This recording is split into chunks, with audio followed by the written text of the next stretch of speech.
Una pregunta para empezar así a bocajarro. ¿Es posible que la primera persona que vivirá 150 años ya haya nacido?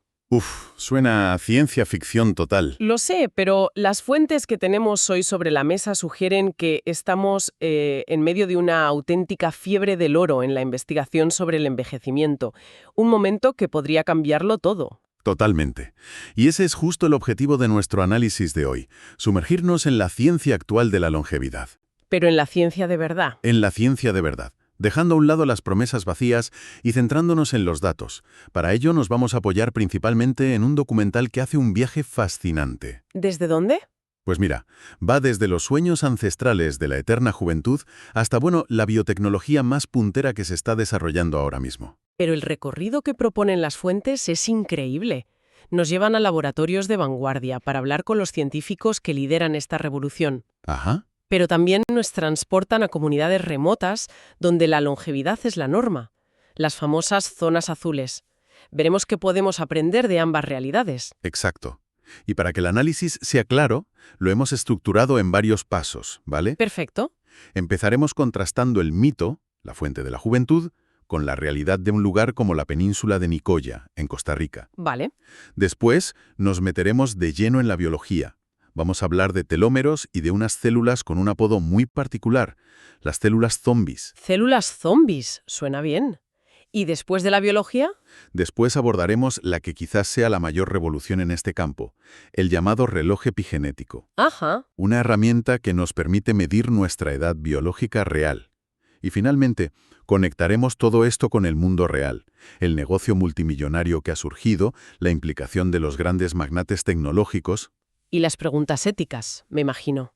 Por supuesto, las enormes preguntas éticas y sociales que todo esto plantea. Perfecto, pues empecemos por el principio, por el gran sueño humano. Pienso en ese famoso cuadro alemán, La fuente de la juventud. Sí, lo visualizo. Donde unas ancianas entran en un estanque y ¡tum! Y salen jóvenes y radiantes por el otro lado. Durante siglos, la idea era esa, ¿no? Encontrar algo mágico, externo. Algo en lo que sumergirse, sí. Pero lo interesante es cómo ha evolucionado esa búsqueda. El documental plantea que la fuente de la juventud del siglo XXI ya no es algo en lo que te bañas, Claro. sino algo que podría inyectarse. El foco ha pasado de lo externo a lo interno, a la idea de poder reprogramar nuestro propio cuerpo desde dentro. Y para buscar pistas sobre cómo hacerlo, las fuentes nos llevan a un lugar donde parece que ya lo consiguen sin necesidad de inyecciones. A las zonas azules. Exacto.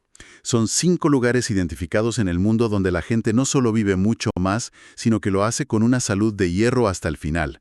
Y hoy nos vamos a centrar en una de ellas. La península de Nicoya, en Costa Rica. Que es un caso alucinante. Es un lugar estadísticamente asombroso, de verdad. Los hombres de Nicoya tienen la mayor esperanza de vida del mundo. Las descripciones de la vida allí son fascinantes. Nos presentan a Neri Socorro, una mujer de 91 años con una vitalidad increíble. Ujú. Y cuando le preguntan por su secreto, su respuesta es de una sencillez aplastante. Estar tranquila, siempre con ocupaciones. Es que a veces las claves son así de sencillas. Y luego habla de su dieta, y suelta una frase que me encantó. La persona que come mucho queso no padece el corazón. Un consejo que a muchos nos encantaría seguir al pie de la letra, aunque quizá, habría que consultarlo con un cardiólogo. Jaja, exacto. Pero más allá de la anécdota, su testimonio refleja un estilo de vida, tradicional, comunitario, comiendo lo que plantan, todo bajo esa filosofía del pura vida costarricense. ¿Sí? Pero claro, aquí la pregunta es inevitable. ¿Es solo el estilo de vida o es que esta gente tiene una genética privilegiada? Esa es la pregunta del millón, y un estudio que se cita en las fuentes nos da una respuesta bastante clara. A ver. Los investigadores se dieron cuenta de que las tasas de mortalidad de los ancianos en Nicoya eran tan bajas que al principio pensaron que era un error en los datos. Vaya. Entonces, para resolver el dilema de la genética frente al entorno, hicieron algo muy inteligente. Analizaron a nicoyanos que se habían mudado fuera de la península y a personas de otras partes que se habían mudado a Nicoya. Ah, qué bueno. ¿Y qué encontraron? Pues que ninguno de los dos grupos alcanzaba esa longevidad excepcional. ¿En serio? Sí. Ni los que se iban, se llevaban el don, por así decirlo, ni los que llegaban lo adquirían. La conclusión es potente. Parece ser una combinación única de genética, estilo de vida y sobre todo el entorno y la comunidad. Entendido. O sea, es el ecosistema completo. Se refuerzan mutuamente a lo largo de toda una vida. Pero entonces, la siguiente pregunta es, ¿cómo se traduce ese pura vida en nuestra biología? ¿Qué pasa dentro de las células de un nicoyano que sea diferente a las mías? Ahí es donde la ciencia moderna nos da las herramientas para mirar dentro de la caja negra. Y uno de los primeros sospechosos en el proceso de envejecimiento son los telómeros. Telómeros, suena muy técnico. ¿Hay alguna forma sencilla de visualizar qué son y qué hacen? Sí, el documental utiliza una analogía fantástica. Piensa en los cordones de un zapato. ¿Vale? Los telómeros son esas pequeñas protecciones de plástico que tienen en las puntas. Las puntitas, ¿no? Las que evitan que se deshilache el cordón. Exacto, esas mismas. Su función es proteger el material genético de nuestros cromosomas cada vez que una célula se divide. El problema es que con cada división, causada por el tiempo, el estrés o una mala alimentación, Se van gastando. esos plásticos protectores se van desgastando y acortando. Ah, claro, como los plásticos de los cordones. Al final se deshilachan. Y supongo que cuando se acortan del todo, la célula deja de funcionar correctamente. Exactamente. Ese acortamiento es uno de los sellos distintivos del envejecimiento a nivel celular. Y aquí viene el hallazgo que lo conecta todo. ¿El qué? Un estudio científico confirmó que los habitantes de Nicoya tienen, de media, telómeros significativamente más largos que el resto de la población de Costa Rica. ¡Wow! Es la prueba biológica, la prueba tangible de que su proceso de envejecimiento es más lento. Vale, entonces la solución parece sencilla. Encontremos una forma de alargar nuestros telómeros y problema resuelto, ¿no? Ojalá fuera tan fácil. Pero aquí nos topamos con una de las grandes paradojas de esta investigación. ¿Cuál? Si intentamos alargar los telómeros artificialmente, corremos un riesgo muy serio de provocar cáncer. Vaya tela. De hecho, una de las características que define a las células cancerosas es que son inmortales precisamente porque reactivan la enzima que mantiene sus telómeros largos. Claro, les permite dividirse sin control. Sin ningún control. Es un equilibrio extraordinariamente delicado. O sea que esa vía es como jugar con fuego. Estamos en un callejón sin salida, entonces. ¿O hay otra cosa que se esté investigando a nivel celular? Sí, hay otro actor principal en esta obra, y tiene un nombre que parece sacado de una película de terror. A ver, Las células senescentes, o como las apodan los científicos, las células zombies. células zombies. Eso sí que nos suena bien. ¿Qué nos hacen exactamente? Pues son células que han sufrido un daño, por ejemplo, en su ADN, y en lugar de autodestruirse como deberían, entran en un estado suspendido. ¿Cómo que suspendido? No están ni vivas ni muertas, como los zombies. Pero el problema es que no se quedan quietas, se dedican a segregar constantemente sustancias inflamatorias como si estuvieran gritando «peligro», sin parar. ¿Y esa inflamación crónica por todo el cuerpo? Exacto. Crea una inflamación crónica de bajo grado, un fenómeno que ya se conoce como envejecimiento inflamatorio o inflammaging. Y me imagino que esa inflamación constante es la causa de muchas enfermedades asociadas a la vejez. Justo. Artritis, enfermedades cardíacas, neurodegeneración. Entonces la idea parece lógica. Si las eliminamos, rejuveneceremos. Claro. El investigador español Manuel Serrano, uno de los grandes nombres en este campo, ha conseguido alargar la vida de ratones de forma significativa, ¿Cómo? simplemente eliminando estas células zombies de sus cuerpos. Eso es increíble. ¿Y se está intentando hacer en humanos? Se está investigando, pero de nuevo, la biología es más compleja de lo que parece. Siempre hay un pero. Siempre. Resulta que estas células zombies, a pesar de sus efectos negativos a largo plazo, también cumplen funciones esenciales a corto plazo. Por ejemplo, son cruciales para la curación de heridas. No me digas. Si un tratamiento las eliminara por completo y de forma permanente, los efectos secundarios podrían ser terribles. Una vez más, es un mecanismo de doble filo. Fascinante. Tenemos los telómeros, que no podemos alargar por riesgo de cáncer, y las células zombies, que no podemos eliminar del todo. Esto me lleva a una cosa que mencionan las fuentes que me dejó pensando. Dime, La historia de los hermanos gemelos Horvath. Tienen un ADN idéntico, pero uno es biológicamente años más joven que el otro. ¿Cómo es posible si su hardware genético es el mismo? esa es la pregunta que ha abierto la puerta a la rama más emocionante de esta investigación. Y la respuesta está en lo que podríamos llamar el software que corre sobre ese hardware del ADN. La epigenética. La epigenética. La he oído nombrar, pero nunca he tenido del todo claro qué es. Es básicamente el sistema de instrucciones que le dice a tus genes qué hacer. Todas tus células, ya sean de la piel, del hígado o una neurona, tienen el mismo libro de instrucciones, el mismo ADN. ¿Vale? La epigenética son como las notas en los márgenes, los subrayados, los marcadores que le dicen a cada célula qué capítulos de ese libro debe leer y cuáles debe ignorar. No cambia el texto, pero sí cómo se interpreta. Vale, entiendo la idea. ¿Y cómo se relaciona con el envejecimiento? El cambio epigenético más estudiado es la metilación del ADN. A lo largo de la vida, nuestro ADN va acumulando pequeñas marcas químicas, Como si se fuera ensuciando. como si fueran motas de polvo o de óxido exacto. Y el científico Steve Horvath descubrió algo revolucionario. El patrón y la cantidad de estas motas de óxido, en ciertos puntos de nuestro genoma, cambian de una forma tan predecible con la edad que se pueden usar para medirla. O sea, que en lugar de contar los años, desde que nacimos, podemos mirar esas marcas en el ADN y saber la edad real de nuestro cuerpo. Precisamente, Horvath creó un algoritmo, el reloj epigenético, que puede analizar estas marcas en una simple muestra de sangre o saliva y determinar tu edad biológica con una precisión asombrosa. Y esto nos lleva de vuelta a los gemelos. Nos lleva de vuelta a los gemelos. Aunque nacieron con minutos de diferencia, el estilo de vida de uno de ellos ha hecho que su reloj epigenético marque 4 años menos que el de su hermano. 4 años es una diferencia enorme. Pero más allá de la curiosidad, ¿para qué sirve realmente este reloj? ¿Cuál es su aplicación práctica? Ha sido un cambio de paradigma total.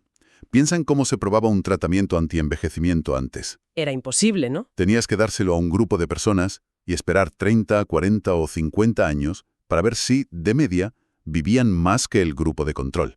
Era un proceso lentísimo. Claro, necesitarías varias vidas para completar un solo estudio. Exacto. Ahora, con el reloj epigenético, puedes darle a alguien un tratamiento y medir su edad biológica 6 meses o un año después. Puedes ver objetivamente si esa intervención está funcionando para revertir o frenar el envejecimiento. Y puedes verlo rápido. Y puedes verlo rápido. Ha sido un acelerador brutal para todo el campo. Entiendo. Una herramienta que puede medir si una terapia funciona rápidamente. Eso debe haber desatado una competición feroz, una fiebre del oro. Sin duda. Las fuentes hablan de lugares como Hong Kong, donde la élite adinerada gasta fortunas en clínicas que ofrecen de todo. ¿Cómo qué? Cócteles de vitaminas intravenosos, píldoras que prometen revertir la edad, muchas de ellas de dudosa eficacia, la verdad. Pero la verdadera carrera se está librando a otro nivel. ¿Te refieres a los gigantes tecnológicos? Sí. Google fundó hace años una empresa secreta llamada Calico, con fondos casi ilimitados. Ujú. Y más recientemente, Jeff Bezos, el fundador de Amazon, ha creado Altos Labs, que está básicamente fichando a golpe de talonario a todos los premios Nobel y a los mejores científicos del campo, Incluyendo a los que hemos mencionado, ¿no? incluyendo a Manuel Serrano y al propio Steve Horvath. Están usando inteligencia artificial a tope para analizar cantidades masivas de datos y acelerar el descubrimiento de fármacos. Es alucinante. Pero más allá de estos proyectos gigantescos, ¿hay algún experimento concreto en humanos que ya haya dado resultados prometedores? Lo hay. Y es una de las historias más sorprendentes que relata el documental. Se trata del ensayo TRIM. ¿TRIM? Sí, un estudio muy pequeño que, curiosamente, no fue diseñado para investigar el envejecimiento. Su objetivo original era regenerar el timo. El timo. Es una glándula que tenemos en el pecho, ¿verdad? Relacionada con el sistema inmunitario. Exacto. Es la academia militar donde se entrenan nuestras células T, los soldados de élite del sistema inmunitario. El problema es que el timo se atrofia drásticamente después de la pubertad. En la edad adulta apenas funciona. El ensayo TRIM quería ver si un cóctel de fármacos, incluyendo la hormona del crecimiento, podía regenerarlo en un pequeño grupo de 9 hombres. ¿Y lo consiguieron? Sí, consiguieron regenerar tejido funcional del timo, pero lo verdaderamente espectacular fue un efecto secundario que nadie esperaba. A ver. Como parte del estudio, midieron la edad biológica de los participantes con el reloj de Horvath. El resultado fue asombroso. ¿Qué pasó? Tras solo un año de tratamiento, la edad biológica de los participantes se había revertido de media en 2 años y medio. Espera, ¿me estás diciendo que estaban intentando arreglar una glándula y acabaron rejuveneciendo a la gente por accidente? Dicho así, suena a ciencia ficción, pero eso es lo que los datos del reloj epigenético mostraron. ¡Qué fuerte! Algunos participantes incluso reportaron tener más energía, o lo más llamativo, que su pelo canoso estaba volviendo a su color original. Esto suena demasiado bueno para ser verdad. Con solo 9 personas, la comunidad científica debe de estar mirándolo con lupa, ¿no? Por supuesto, es un estudio piloto, muy pequeño y sin grupo de control, por lo que hay que ser extremadamente cautos. Claro. Pero los resultados fueron tan impactantes que ahora mismo se está llevando a cabo un estudio mucho más grande y riguroso.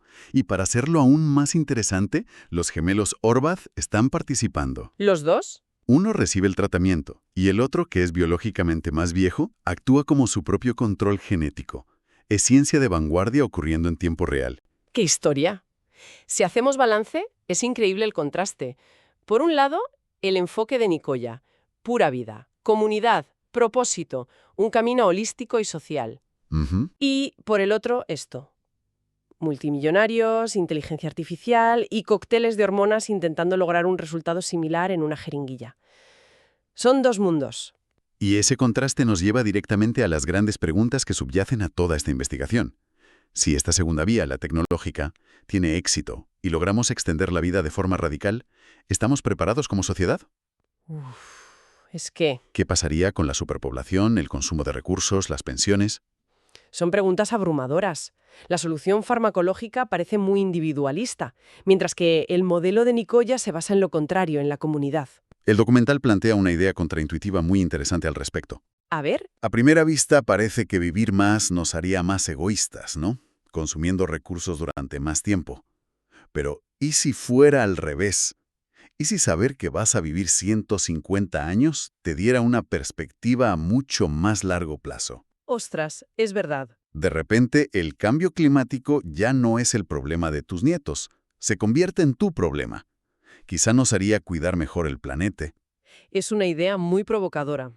De hecho, para terminar, hay una frase en las fuentes que me impactó. Sugiere que la humanidad podría haber llegado a un punto en el que necesita acelerar su propia evolución. Uf. Ya no esperar a la selección natural, sino tomar las riendas. Y ese es el dilema final que se nos presenta, la pregunta fundamental. ¿Debemos confiar en la naturaleza, que ha perfeccionado el ciclo de la vida y la muerte durante 4.500 millones de años? O intervenir. ¿O ha llegado el momento de que usemos nuestro conocimiento para tomar el control, para interferir en nuestro propio destino biológico? Hace solo unas décadas, esto era pura ciencia ficción. Ahora es un debate muy real que nuestra generación probablemente tendrá que empezar a afrontar.